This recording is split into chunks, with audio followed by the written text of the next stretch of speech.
Hello my Gorfians, welcome back to another video. In this video of Let's Struggle Together, we are talking about color curves. I just recently figured out how to use them and I'm obsessed. So in this I will be working with two art pieces. You can see me sketching in the background as of right now. And we are just going to be going over them and how color curves can help improve your art if you're struggling with desaturation or your art's not bright enough, if you tend to muddy your colors or anything like that.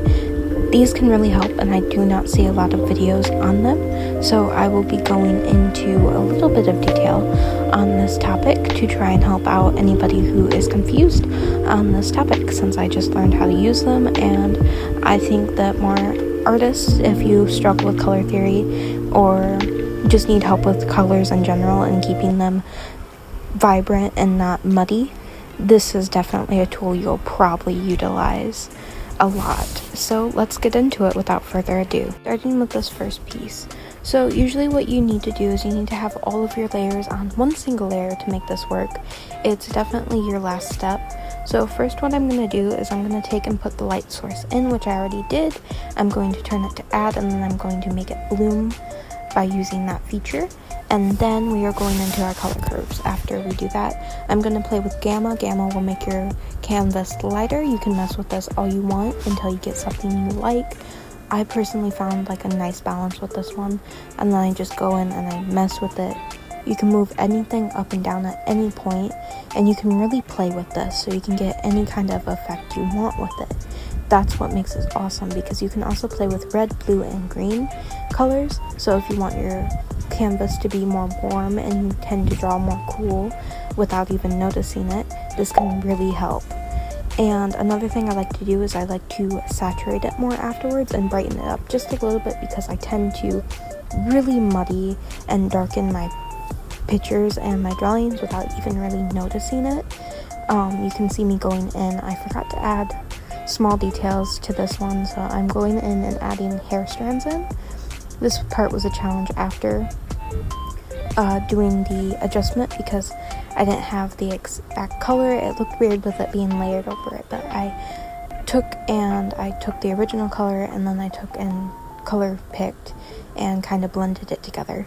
So you can always work around things. If you forget a step or you forget to do something, there's no point in the drawing process where you miss out on something. You can always change something. Stuff can be changed at any point, anytime.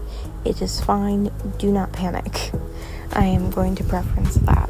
I was panicking a bit here though, because I forgot to do this part and I was worried that it would look weird or out of place. But I worked with it, so. And moving on to the next. This is the one that I had trouble with. I definitely had to play with it a lot more, because my character's eyes in this are pure white, so it's easy for you to lose that detail. So I would recommend, if you have a character with all white eyes, like this character right here, you be really careful when playing it with your colors and really pay attention to those eyes. But I got to an okay point here, but I felt like it was too dark. It just wasn't looking how I wanted to, so I go back into curves. That's not working, so I try the adjust, and that didn't work out as much as I wanted. I was just playing around with some features. You can see me playing around here with color balance. I got it to an okay point, but still didn't like it. I ended up resetting this. Sometimes it takes a lot of messing to get something that you really like, and that is definitely okay. You can see me messing with it. It's easy to learn in reality. I forgot the main reason I was really having an issue with this is I didn't have a light source down already. So I went ahead and put one down. I put in my light source. You need to have an actual add layer. I found that to get the best results, you need an actual layer with your light source on it. And like an add layer or a light and color, vivid, pin lighting, whatever you want to put on.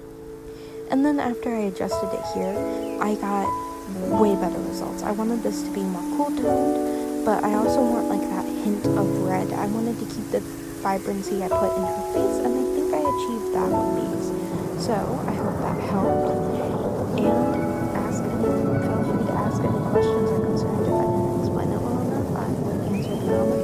Tuesday. I hope everybody has a lovely day.